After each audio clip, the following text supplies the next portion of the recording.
মহান বিজয় দিবসের প্রথম প্রহরে দেশমাতৃকার টানে আত্মোৎসর্গকারী বীর শহীদদের প্রতি শ্রদ্ধাঞ্জলি অর্পণ করেছেন চট্টগ্রাম মহানগর স্বেচ্ছাসেবক দলের সদস্য সচিব ইঞ্জিনিয়ার জমির উদ্দিন নাহিদ।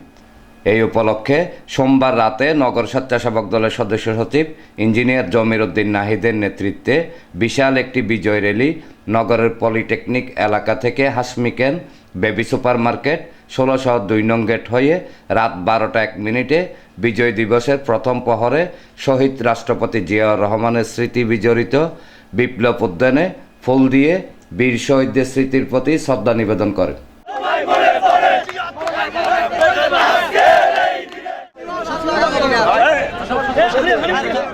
শ্রদ্ধা নিবেদনকালে তিনি চট্টগ্রাম 8 আসনের ধানের শীষের প্রার্থী আলহাজ এরশাদুল্লাহ ও ইনকিলাব মঞ্চের মুখপাত্র এবং ঢাকা 8 আসনের সম্ভাব্য এমপি পদপ্রার্থী শরীফ ওসমান হাদির ওপর হামলা এবং গুলিবর্ষণের তীব্র নিন্দা ও প্রতিবাদ জানান।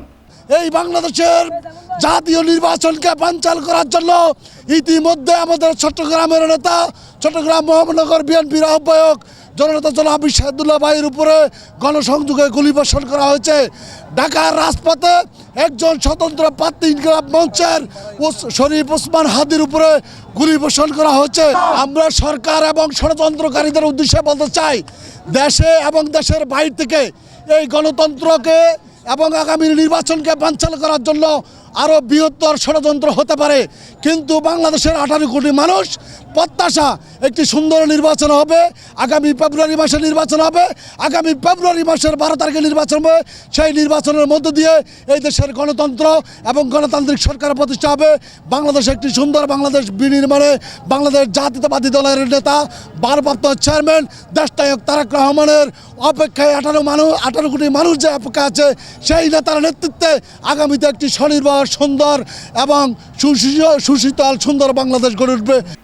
এ সময় চট্টগ্রাম মহানগর স্বেচ্ছাসেবক দলের যুগ্ম আহ্বায়ক কামরুল হাসান, নগর ছাত্র দলের সিনিয়র যুগ্ম আহ্বায়ক আসিফ চৌধুরী লিমন, পাঁচলাইশ থানা স্বেচ্ছাসেবক দলের সদস্য সচিব নুরুল কবির পলাশ, পাঁচলাইশ থানা স্বেচ্ছাসেবক দলের সাবেক সিনিয়র যুগ্ম আহ্বায়ক মোহাম্মদ সবুজ সহ ছাত্রদল এবং স্বেচ্ছাসেবক দলের মহানগর, থানা ও ওয়ার্ডের বিপুল সংখ্যক নেতাকর্মী উপস্থিত ছিলেন।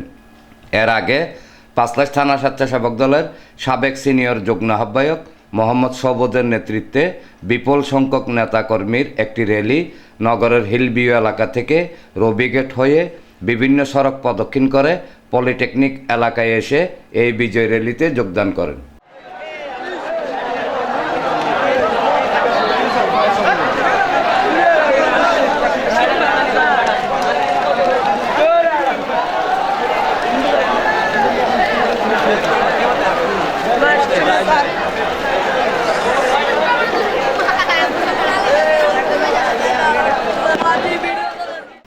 এনামুল হক লিটন, প্রগতি 24 টিভি।